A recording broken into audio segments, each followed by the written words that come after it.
Okay, so let's talk about this. If you've ever felt just completely drained, like you're showing up for absolutely everyone, but you're kind of disappearing from your own life, well, this story is for you.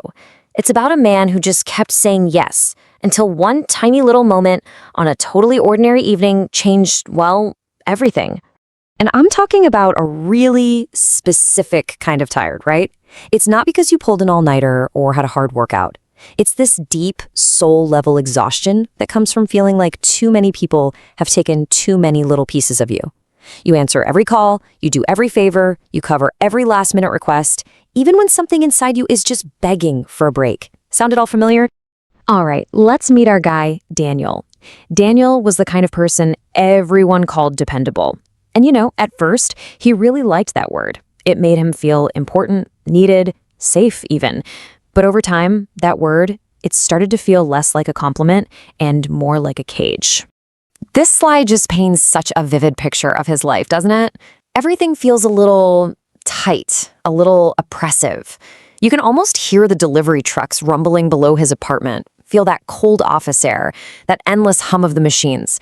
His whole world just kind of mirrors how he feels inside, cramped, noisy, with zero room left for himself. And this is such a brilliant way to show his problem. See, on his kitchen counter, he had this small, plain ceramic bowl.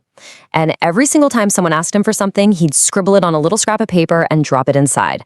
And that bowl, it was always, always full, just like Daniel. And here's just a little taste of what was filling it up. It was this constant, relentless stream of requests. His boss needs him to stay late? Of course. A friend needs help moving? Yep, sure. His sister needs money? Again. Okay. He was saying yes before people even finished asking the question. He kept telling himself it was fine. But it wasn't. For 3 straight months, Daniel hadn't slept through the night. One day, he caught a glimpse of himself in the office bathroom mirror. And this is what he saw. The physical toll of all that dependability. He tried splashing cold water on his face, but it didn't do anything. This tiredness was coming from somewhere way, way deeper. So, something's gotta give, right?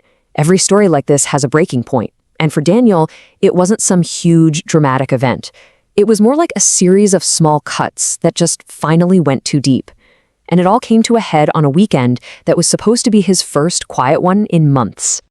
His plans were so simple. Sleep in, drink some coffee, and just enjoy the silence. But instead, his Saturday got completely hijacked. A ride for a friend, a quick stop at the office that somehow turned into 4 hours. And then, to top it all off, a guilt trip from his sister. He was giving every last bit of himself, and it still wasn't enough for anyone. That night, he finally got home, just completely wiped out. He tossed his keys into the ceramic bowl, just like he always did, and then it happened. This sharp little sound. A crack. As he picked the bowl up, the crack spread, and a piece just fell right out onto the floor and shattered. And in that sudden silence, his phone buzzed. And then it buzzed again. But this time, something was different. He didn't even look at it. He just sat right there on the kitchen floor, looked at the broken pieces, and whispered those words. And for the very first time, he really, truly meant it. But see, this isn't really a story about breaking down. It's a story about how we put ourselves back together. Daniel takes the broken pieces of his bowl, and really, the broken pieces of himself, and he goes looking for a way to heal. Right downstairs from his apartment, there was this little repair shop run by a woman named Elena. She took the broken pieces, and instead of just trying to hide the damage, she did something beautiful. She joined them back together with glue, and then painted over the cracks with this thin line of real gold. Daniel didn't really get it at first. Why would you want to highlight the break? But then Elena held the bowl up to the light, and he saw it. The crack was still there, of course, but now it was shining.